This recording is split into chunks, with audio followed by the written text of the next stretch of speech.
보실 말씀은 종려주일에 요한계시록 1장 4절에서 8절 말씀까지가 되겠습니다. 요한계시록 1장 4절 말씀 봉독해 올리겠습니다.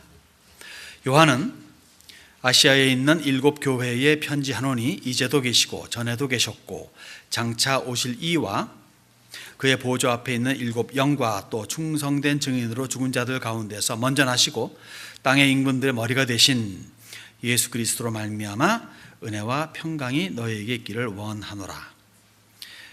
예수님에 대한 묘사가 참 길구먼요. 우리를 사랑하사 그의 피로 우리 죄에서 우리를 해방하시고 그의 아버지 하나님을 위하여 우리를 나라와 제사장으로 삼으신 그에게 영광과 능력이 세세토록 있기를 원하노라. 아멘. 그것도 부족해서 좀 더 첨가하신 것 같습니다. 예수님이 보통분 아니죠. 우리가 믿고 알고 있는 예수님은 보통분이 아닙니다. 7절 8절입니다. 볼지어다 그가 구름을 타고 오시리라. 각 사람의 눈이 그를 보겠고 그를 찌른 자들도 볼 것이요 땅에 있는 모든 족속이 그로 말미암아 애곡하리니 그러하리라. 아멘. 주 하나님이 이르시되 나는 알파와 오메가라. 이제도 있고 전에도 있었고 장차 올 자요 전능한 자라 하시더라.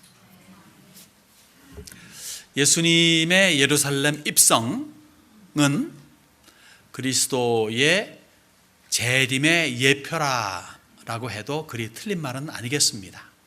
다시 말해 주님께서 이 땅에 오셨던 그 순간, 그리고 30년 후에 예루살렘을 승리적으로 왕의 입장으로 입성하시던 그 때의 모습은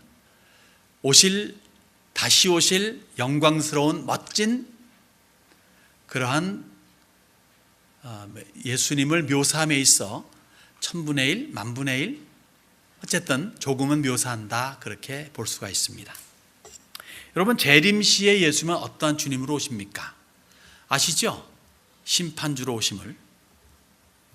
위엄에 찬 왕중왕으로 구름을 타고 오십니다. 그래서 본문에 볼지어다 그가 구름을 타고 오신다 그랬는데, 그 그가에서 5절에서는 이렇게 표현하죠. 땅의 임금들의 머리가 되신 예수 그리스도.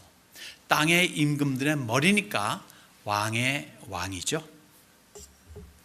그런데 초림 때에 예루살렘 입성하시던 예수님의 모습은 구원자로, 그리고 나귀를 탄, 그것도 새끼 나귀를 탄 그러한 메시아로 묘사가 됩니다. 요한복음에 명절에 온 큰 무리가 예수께서 예루살렘에 오신다 하는 것을 듣고 종려 나무 가지를 가지고 맞으러 나가 외치되 호산나 찬송하리로다. 주의 이름으로 오시느니 곧 이스라엘의 왕이시여 하더라. 호산나, 이제 구원하소서라는 의미입니다.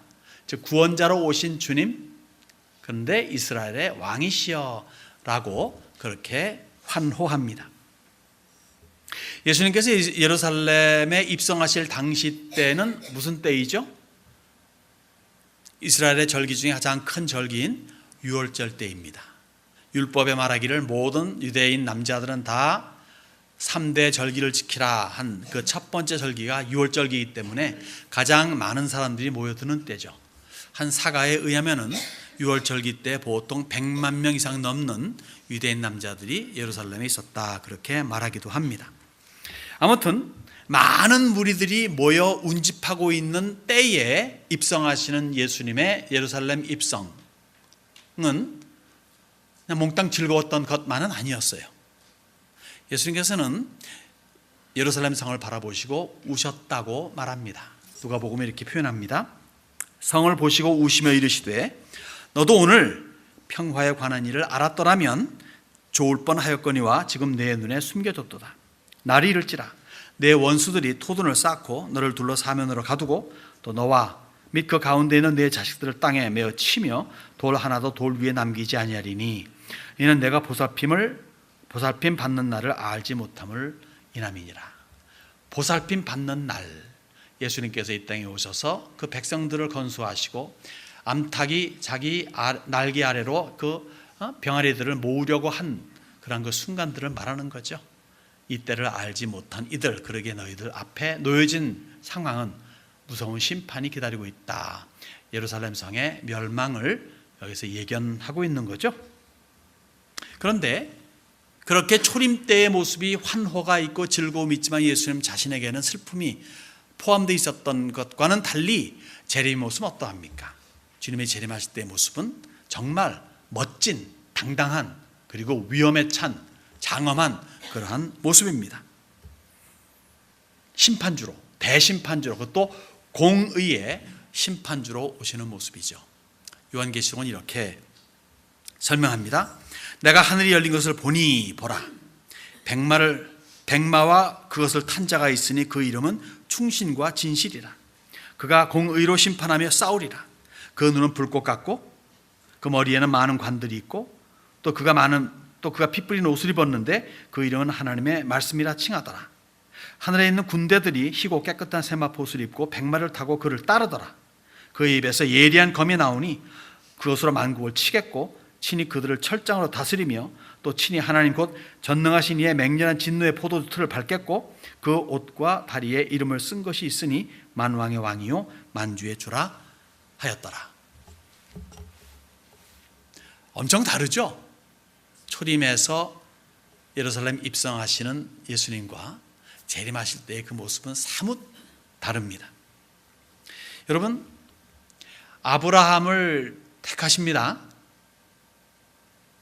그리고 이스라엘을 선민으로 삼으십니다. 그리고는 2000년 동안 정말 애지중지, 꼬주할미주할, 가르치고 훈련하고 말 안 들면 혼내고 그러면서 2000년을 지내오셨어요. 근데도 불구하고 이 끝까지 말썽쟁이야. 결국에는 아들, 독생하신 아들을 그들에게 보내십니다. 그리고 그 정점이 클라이맥틱 모먼트, 그 정점이 예루살렘 입성이에요. 호산나, 구원하소서. 호산나, 모이던 무리들이 외칩니다. 구원하소서. 우리를 구원하소서. 그들의 구원의 목적이 정치적이든 어떻든 간에 구원하소서. 호산나.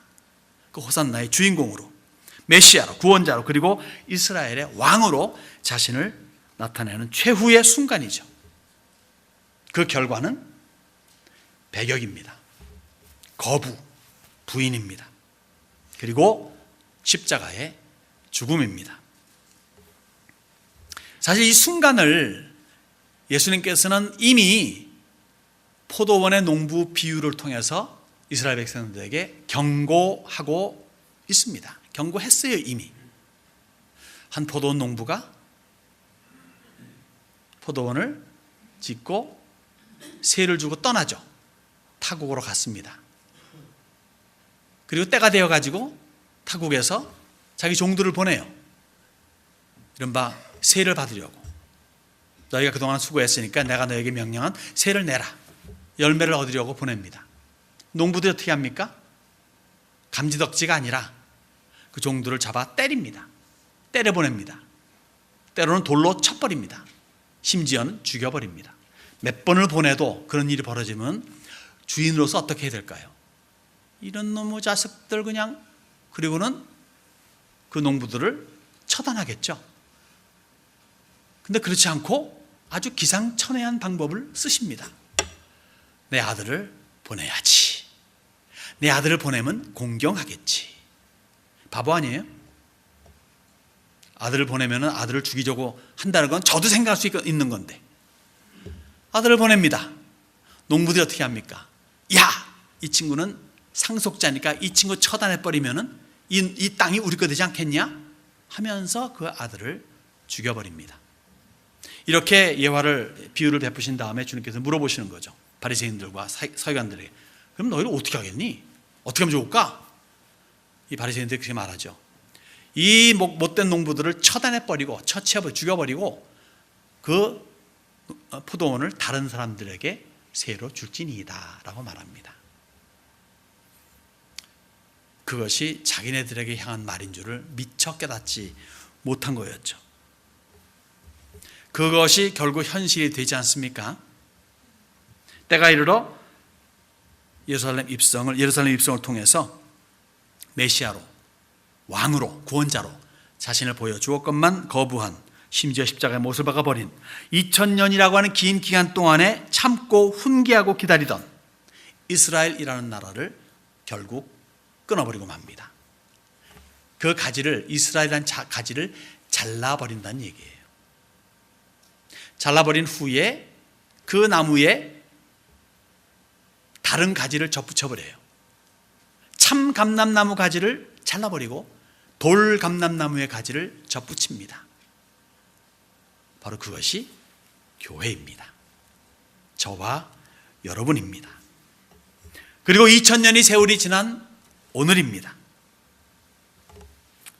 애석하게도 그 교회의 2000년의 역사는 이스라엘과 별반 다를 바가 없습니다. 차이가 있다면 이스라엘은 타락, 꾸짖음, 회개, 그 다음에 회복, 이것이 반복이에요. 그러니까 또 하나님께서 때리시고, 때리니까 얻어맞고 난 다음에 한다면 회개하고, 회개하니까 또 하나님께서 회복시켜 주시고, 번성케 하시고, 또 타락하고, 이것이 반복이었습니다. 교회는 어떻습니까? 잘 될 적에 더 잘 나가는 것이 아니라 그만 타락하게 되죠. 타락하니까 어떻게 됩니까? 주님은 끊어버리십니다. 그리고 촛대를 다른 데로 옮겨버리십니다. 옮겨진 촛대에서 저 잘 돼요. 큰 성장이, 부흥이 있습니다. 그러다가 또 타락하게 되면은 또 끊어버리시고 또 촛대를 옮기시는, 그렇게 2000년의 역사는 촛대를 옮기는 역사였습니다. 그래서 예루살렘이 시작한 복음의 불길이 결국은 유럽을 거쳐서 북아메리카를 지나가지고 아시아까지 되돌아오게 돼요. 물론 그 복음이 도마 같은 선지자를 통해 가지고 인도까지 오게 되고 주 4세기 5세기경에는 중국까지 넘어오고 한국까지 넘어왔다, 그런 설이 있지만은 아무튼 간에 그 본격적인 흐름은 그렇게 흘러서 지금 온 세계로 다 촛대가 옮겨져 간 거죠. 이스라엘의 모습은 쳇바퀴의 모습입니다. 쳇바퀴의 모습.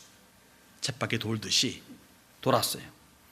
근데 기독교의 모습은 뭡니까? 교회의 모습은 옮겨지는 모습이 뭐예요? 옮겨진 다음에 완전 전멸된 건 아니잖아요.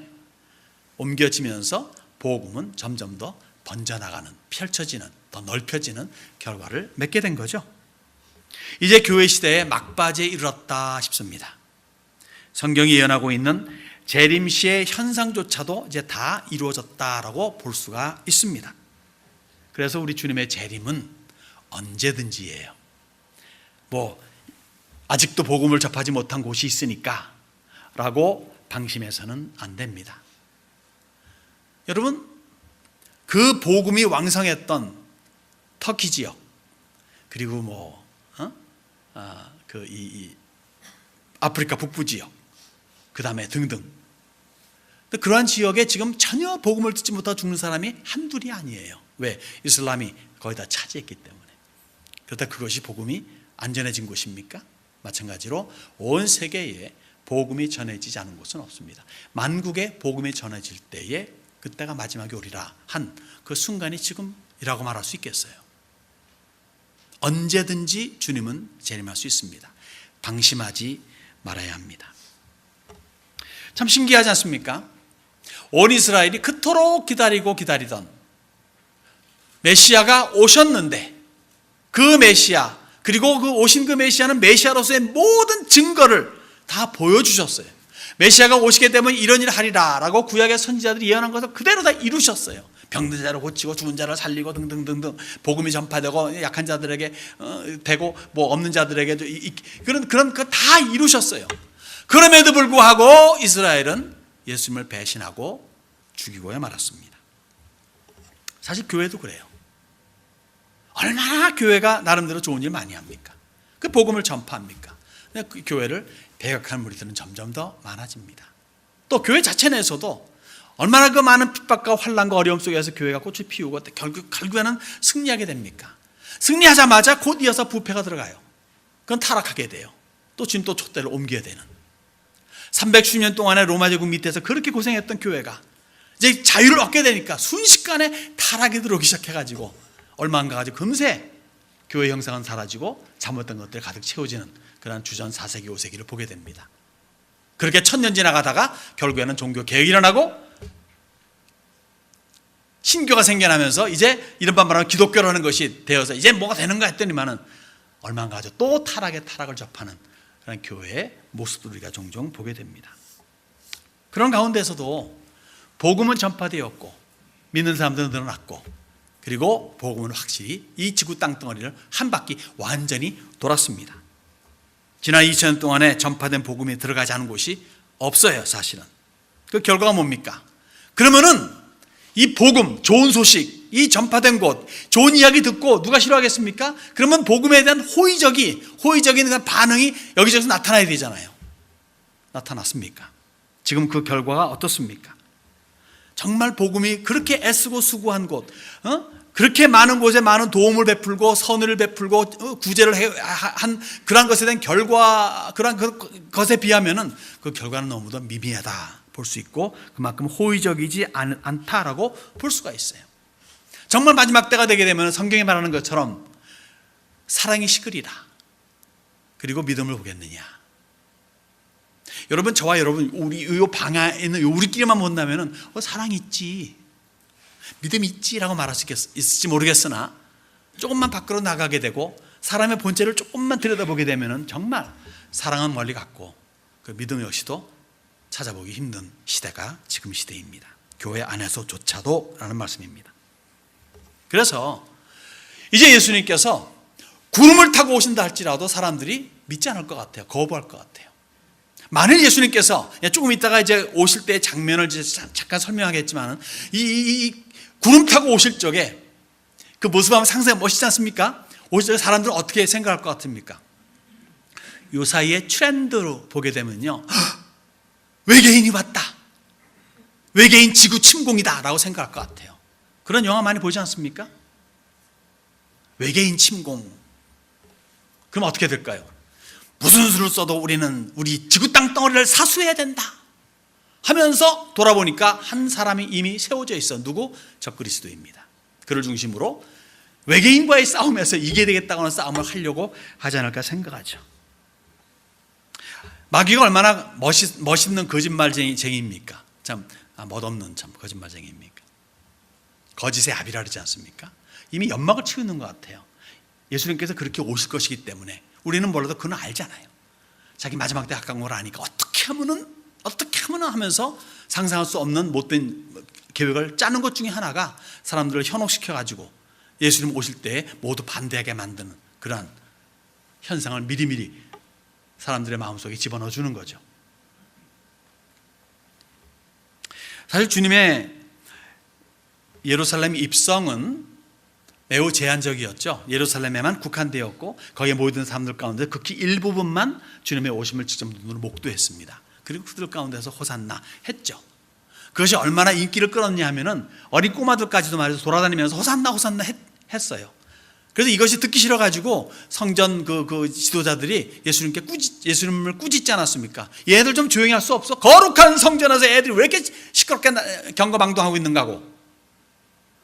그럴 때 예수님께서 뭐라고 말씀하셨습니까? 이렇게 말씀하십니다. 그렇다, 어린 아기와 젖먹이들의 입에서 나오는 찬미를 온전하게 하셨나이다 함을 너희가 읽어본 일이 없느냐. 근데 그렇게 그 당시에는 그 예루살렘에 한해서 어린아이들도 막 호산나하고 어른들도 막 즐거워하는 그런 것이 그래봐야, 아무리 좋았다고 해봐야 그냥 예루살렘에 국한된 그런 이벤트였다 뿐이에요. 그런데 예수님의 재림은 어떠합니까? 아까 7절에 뭐라고 말씀하셨죠? 각 사람의 눈이 그를 보겠고 그를 찌른 자들도 볼 것이요. 누가 예수님을 찔렀죠? 로마 병정들이죠. 주님 재림 시에 그도 본대요. 어디서 보는 겁니까 그러면? 음부에서 보는 거죠. 저 밑에서 보는 겁니다. 땅에 있는 모든 족속이 그로 말미암아 애곡하리니 그러하리라. 주님 재림 시에는 땅에 있는 모든 족속이 본대요. 예수 믿는 사람만 보는 게 아니라 믿지 않는 사람들도 본다는 겁니다. 여기에서만 보는 게 아니라 저 지구 반대, 지구 옆에 남극 북극에 어디에든 간에 인간이 존재하는 곳이라면 다 본다는 겁니다. 홀로 오십니까? 예수님 초림 시에는 홀로 오셨죠. 재림 시에는 홀로 옵니까? 그렇지 않습니다. 사실 예루살렘 입성 시에 초림하실 태어날 적에는 조용히 마구간에서 초라하게 태어나셨지만 재림 시는 절대 그렇지 않아요. 주님께서 이 예루살렘 입성하실 때에도 홀로 그냥 낙이 타고 들어갈 수 있어요. 그러나 그렇게 하지 않으셨죠. 이스라엘의 왕으로서 예루살렘 입성하신 것이기 때문에 그래도 많은 제자들과 환영하는 무리들과 따르는 제자들과 함께 들어가시면서 환호하는 무리들이 같이 있어가지고 큰 그러한 그 행진이 되었습니다. 그 열기가 얼마나 대단했으면은 예수님을 반대했던 무리들도 낙담하고 말았어요. 이렇게 요한은 말합니다. 바리새인들이 서로 말하되 너희 하는 일이 쓸데없다. 보라, 온 세상이 그를 따르는도다. 우리가 그동안에 계획했던 거, 예수를 죽이자 그렇게 음모했던 거 다 소용없게 됐다 이거예요. 온 세상에 따르는데 무슨 수로 이 사람을 죽일 수 있겠는가. 그래 낙담할 정도로 사실 예루살렘의 입성은 대단한 그때의 사건이었죠. 그런데 그거에 비교할 수 없이 주님의 재림은 예수님께서 데려오는 그 무리들은요, 이른바 사자성어로 말하는 불가승수, 그 수를 셀 수가 없을 정도로 많은 무리들이었습니다. 자, 보십시오. 계시록 19장에 하늘에 있는 군대들이 희고 깨끗한 세마포 옷을 입고 백마를 타고 그를 따르더라. 하늘에 있는 군대가 뭡니까? 천군이에요. 천군. 하늘의 천사, 하늘의 군대. 천군. 그리고 백마를 타고 희고 흰 세마포 옷을 입고 온다. 몽땅 하얗죠. 아마 천사 얼굴도 하얄걸요. 그럼 몽땅 하얀 무리들이, 그것도 수를 셀 수 없는 천군들이 백마를 타고 온다면 어떻게 보일까요? 땅에서 본다면 구름으로 보이겠죠. 허연 구름으로 보이겠죠. 너무 많으니까. 그것뿐이 아닙니다. 예수님께서 직접 말씀하십니다. 인자가 자기 영광으로 모든 천사와 함께 올 때, 천군만이 아니라 천사도, 모든 천사가 군사는 아니겠죠. 모든 천사, 여러분 천사의 총수가 귀신떼들보다 2배나 많은 거 아시죠? 엄청나게 많은 세를 쓸 수 없는 수의 천사들이 주님과 더불어 오는 거예요. 주님께서 이들을 대동하고 오시는 겁니다. 그렇게 하실 필요 없는데도 그렇게 하시는 거예요. 봐라 이거죠. 내가 누군지 아냐? 뻐기는 게 아니라 보여주시는 겁니다. 내가 얼마나 한 분이냐. 근데 그것뿐이 아니더라고요. 주님께서 그렇게 대동하시고 오실 적에 거기에 대한 반응이 또 지구상에서도 벌어집니다. 즉 주님 재림하실 때에 영접하는 무리들 역시 불가승수, 그 수를 헤아릴 수가 없어요. 여기 바울은 데살로니가전서를 통해서 이렇게 말씀합니다. 주께서 호령과 천사장의 소리와 하나님의 나팔 소리로 친히 하늘로부터 강림하시리니 그리스도 안에서 죽은 자들이 먼저 일어나고 그 후에 우리 살아남은 자들도 그들과 함께 구름 속으로 끌어올려 공중에서 주를 영접하게 하시리니 그리하여 우리가 항상 주와 함께 있으리라. 그리스도 안에서 죽은 자들이 몇 명 될까요? 1세기부터 20세기 2000년 동안에 얼마나 많은 분들이 그리스도 안에서 돌아가셨을까요? 그분들이 죽었는가요? 아니죠. 자고 있는 거죠. 주님이 재림하실 때 그들이 깨어난다고. 그리고 주님을 만나러 공중으로 끌어올림을 당한다고. 그들만 갑니까? 아니에요. 만약 오늘 오신다고, 지금 오신다 그러면 여러분들 지금 이 순간에 변화되어서 여러분들 다 같이 올라가게 되어 있습니다. 그러니까 얼마나 많은 무리들이 공중에서 주의 오심을 영접하는가. 그리고 대동하는 그 천사들과 더불어서 그 수는 정말 상상할 수 없겠죠. 그 한번 상상해 보세요. 그 광경을. 물론 친교실에 이렇게 그 재림의 어떤 그 천국의 어떤 그런 허연 걸로 이렇게 그린 사진이 이렇게 하나 붙어 있지만은 그거를 훨씬 능가하는 멋진 모습이 주님의 재림의 광경이다 싶어요. 마치 예루살렘 입성하실 적에 못 풀었던 한을 푸시는 것 같아요. 내가 지금 그냥 이런 식이 아니야. 한 푸시는 듯한 느낌을 우리는 그리스도의 재림시에 볼 수가 있고요. 이것이 주님께서 구원하는, 구원 역시 느낌상으로 좀 비슷한 것을 우리는 느낍니다. 구원하는 것도 역시 마찬가지로. 자, 이스라엘을 얼마나 지극정성 사랑하셨어요.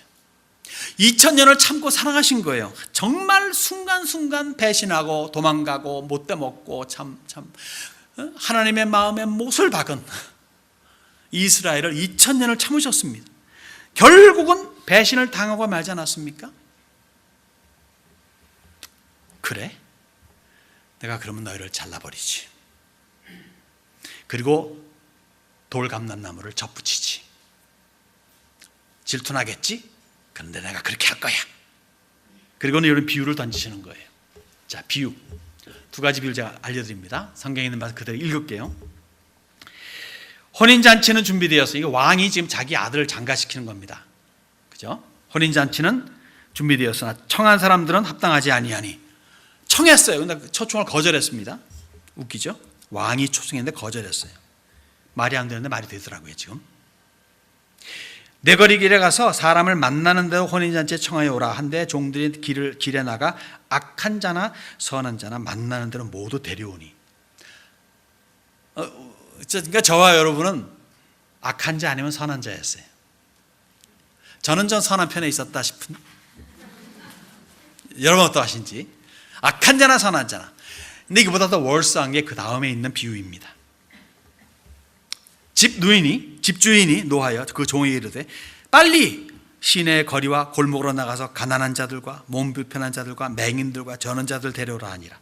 종이 이르되 주인이여 명하신 대로 하였을 때 아직도 자리가 있나이다. 주인이 종에게 이르되 길과 산울타리가로 나가서 사람을 강권하여 데려다가 내 집을 채우라. 내가 너에게 말하노니 전에 청하였던 그 사람들은 하나도 내 잔치를 맛보지 못하리라 하였다 하시니라. 그것도 월스하죠.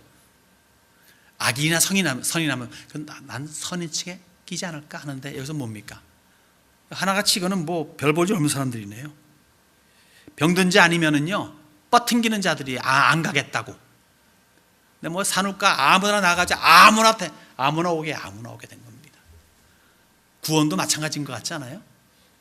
이스라엘에게 베푸신 그 은혜를 이놈들이 안 받으니까 그냥 한을 푸시는 것 같아. 그냥 아무나 그냥 다 데려와.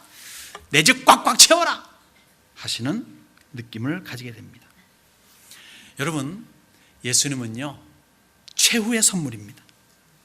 최후의 궁극적인 사랑입니다. 예수는 사랑입니다. 선물입니다. 그 선물을 주셨음에도 불구하고 거절한 자들의 최후는 비참 그 자체예요. 절대로 어느 이상한 종교가 말하는 것처럼 하나님은 사랑이시기 때문에 믿지 않고 죽는 사람은 그냥 소멸되는 거야, 없어지는 거야 라고 그렇게 오해하지 마십시오. 성경은 너무도 많은 부분에 지옥의 실체를 알려주고 있습니다. 그 지옥에 대해서 성경은 이렇게 말해요. 그들을 미혹하는 마귀가 불과 유황못에 던져지니 거기는 그 짐승과 거짓 선지자도 있어 세세토록 밤낮 괴로움을 받으리라. 무슨 말입니까? 환난 시기에 주님께서는 그리스도를 빙자했던 거짓 그리스도, 그 다음에 그 거짓 그리스도를 사람들 앞에 현혹시켰던 그런 거짓 선지자, 그들의 모체라 말할 수 있는, 그들의 머리라 말할 수 있는 마귀 등등을 잡아가지고 지옥으로 던져서 고통스럽게 한다는 거예요. 괴로움을 받는다는 겁니다. 영혼이 괴로움을 받는 실체가 지옥이라는 것이에요. 지옥은 사실 원래 그렇기 때문에 마귀, 거짓 선지자, 적그리스도, 마귀를 따랐던 귀신 떼들을 위해서 만들어 놓은 것이라고 말합니다. 그런데 이곳에 조인하는 무리가 있어요. 예수님께서 이렇게 말씀하십니다. 왼편에 있는 자들에게 이르시되 저주를 받은 자들아, 나를 떠나 마귀와 그 사자들을 위하여 예비된 영원한 불에 들어가라. 그리고 결론을 맺어요. 그들은 영벌에, 의인들은 영생에 들어가리라. 여러분, 산다는 거의 반대말이 뭡니까? 죽는다는 거죠. 그러니까 생의 반대말은 사예요. 여기서는 영생의 반대말은 영사가 아니라 영벌입니다. 어디에서의 벌입니까? 지옥에서 벌입니다. 누구를 위해 준비한? 마귀를 위해 준비한 그곳에 불신자들이 들어가는 겁니다. 절대 가볍게 생각하지 마십시오. 이 사이에 좋은 말들을 잘하는 것 참 저는 좋다고 생각해요. 편히 말해서 어떻게 죽었든 간에 하늘나라에서 편히 계시기 바랍니다 하는 그런 말들을 종종 합니다. 그랬으면 좋겠습니다. 그러나 실체는 그렇지 않아요. 하늘나라에 갈 수 있는 조건은 누굽니까? 예수 믿는 사람들이에요. 예수를 믿지 않고 간 사람들은 그 사람이 아무리 좋은 업적을 남기고 선한 일을 많이 했다 할지라도 그 결과는 무서운 곳입니다. 우리는 그것을 깨우쳐줘야 됩니다. 눈의 쌍심지를 돋고 깨우치는 얘기 아닙니다. 사랑하는 마음을 가지고 정말 간절한 마음을 가지고 우리가 원하는 곳은, 우리가 바라는 것은 누구든지 그런 곳에 가기를 원하는 것인데 아무나 가는 곳은 아니야. 그래서 가려면은 꼭 예수님이 마음에 그리스도로 구원자로 영접되어야 돼. 너가 살았던 그 삶을 이제는 돌이키고 그 삶에서 변화되어 가지고 예수를 믿는 삶을 살아야 돼 하는 그런 간절한 외침이 있어야 된다는 겁니다. 사랑하는 여러분들, 사실 예수님의 예루살렘 입성은 선민 이스라엘을 향하신 하나님의 마지막 사랑의 기회였습니다. 3년을 넘게 수많은 이적과 기사와 말씀으로 메시아이즘을 증거하였건만 완악한 마음으로 거부한 이스라엘을 향하신 예수님의 마지막 은혜의 손길이었습니다. 제가 자꾸 마지막 최후란 말을 쓰는 것을 잘 귀담아 들으시기 바랍니다. 지금 이 세상에서도 주님의 은혜와 사랑이 무한대로 가는 건 아니에요. 하나님의 긍휼, 하나님의 은혜, 하나님의 사랑은 무한대입니다. 그러나 그것은 기간이 있어요.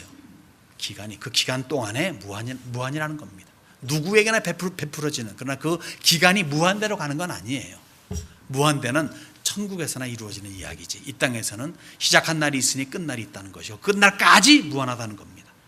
하나님의 사랑이 무한하기 때문에 우리는 다 구원받을 거야 하는 그러한 어리석은 생각에 착각하지 마시기 바랍니다. 자, 같은 측면에서 주님께서 보는 모든 이들이 보는 가운데 재림하시는 순간은 분명 그동안 믿지 않았던 인류에게 향한 마지막 최후 통첩입니다. 주님이 재림하시는 그 순간에라도 깨닫고 믿습니다 하게 되면 분명히 구원받을 줄로 저는 그렇게 믿겨져요. 그 순간에, 그렇게 주님이 재림하시는 그 순간에 그렇게 엄청난 광경으로, 아름다운 광경으로, 멋있는 광경으로, 정말 절대적인 광경으로 오시는 그 순간에 이 세상에 속한 사람들은 어떤 반응을 보일까요? 요한계시록은 이렇게 반응을 보인다고 말합니다. 땅의 임금들과 왕족들과 장군들과 부자들과 강한 자들과 모든 종과 자유인이 굴과 산들의 바위 틈에 숨어 산들과 바위에게 말하되 우리 위에 떨어져 보좌에 앉으신 이의 얼굴에서와 그 어린 양의 진노에서 우리를 가리라. 여러분, 그렇게 공중 재림을 하신 다음에 이 지상에 엄청난 재앙이 임하지 않습니까? 7년 대환란이라고. 그 환란의 기간 동안에도 사실은 계속적인 변화의 기회, 구원의 기회를 주시긴 주세요. 근데 이렇게 엄청난 재앙이 연속선상으로 벌어지고 있는데 이때에 이 사람들의 반응은 어떠할까요? 알고 보니 진짜 그랬네 하고 회개하겠습니까? 그렇지 않습니다. 이렇게 또 말합니다. 하나님의 이름을 비방하며 회개하지 아니하며 하나님을 비방하고 그들의 행위를 회개하지 아니하더라. 그 재앙 때문에 하나님을 비방하니 그 재앙이 심히 큼이로라. 재앙이 심해지면 심해질수록 하나님을 향한 비방은 더 커지더라 이거예요. 참 재밌지 않습니까? 이것이 세상 사람들이 바라보는 하나님입니다. 여러분, 이렇듯요, 불신의 뿌리는 깊어요. 정말 불신의 뿌리는 깊습니다. 그러나 그럼 우리가 그럼 전도 필요 없잖아요. 해봤자 안 되는데. 그걸 생각할 수 있고 안 해도 된다고 생각할 수도 있겠습니다. 문제는 뭐냐면요, 주님이 행하신 일이에요. 우리가 이해할 수 없는, 뭡니까? 아시면서도 이 땅에 오셨다는 겁니다. 그 뜻을 우리가 조금이라도 헤아려 알아야 되겠다는 거죠. 그리고 그 사랑의, 그리고 은혜의 깊이를 조금이라도 깨달았으면 하는 겁니다. 하나님이 세상을 이처럼 사랑하사 독생자를 주셨으니, 그 다음이 뭐죠? 이는 저를 믿는 자마다 멸망치 않고 영생을 얻게 하려 하십니다. 믿는 자마다. 거기에 저와 여러분이 포함되어 있음을 감사드립니다. 안 되어 있는 사람들이 있어요. 사도행전 보게 되면은 믿기로 작정된 자는, 영생을 얻기로 작정된 자는 믿더라 하는 분이 있어요. 우리는 그 사람들을 찾아 나가야 됩니다. 내가 구원받았으니 나로 끝나는 게 아니라 이 믿음은, 이 구원의 소식은 전파돼야 되는 거죠. 계속 나가야 되는 거죠. 영생을 얻기로 작정된, 아무리 요새 말해도 참 교회 안 나오지 않습니까? 내 배우자에게 말해도 변하지 않지 않습니까? 내 사랑하는 누구에게, 내 친구에게 말해도 야, 너 따라 강남 가겠지만 교회는 안 가겠다. 그런 것이 현실이 아니겠습니까? 다른 건 다 해주겠는데 교회만큼 나한테 말하지 마라. 이런 사회 아니겠습니까? 그래도 불구하고 우리는 해야 됩니다. 왜냐하면 영생을 얻기로 작정된 사람이 이 사람인지 아닌지 우리 모르기 때문에. 아니라고 100% 확정이 되고 그렇게 하나님 말씀하시면 하지 마세요. 근데 그런 말씀 안 하시잖아요.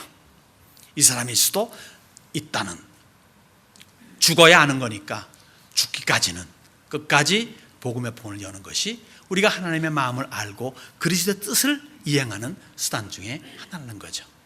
그러하심으로 말미암아 99마리 양을 두시고 한 마리 양을 찾아 나간 목자의 심정처럼 우리 역시 그러한 그리스도의 목자의 심정을 조금이라도 깨닫고 우리 역시 한 마리 양을 찾아 나가는데 앞장서는 복된 성도들이 되시기를 바랍니다.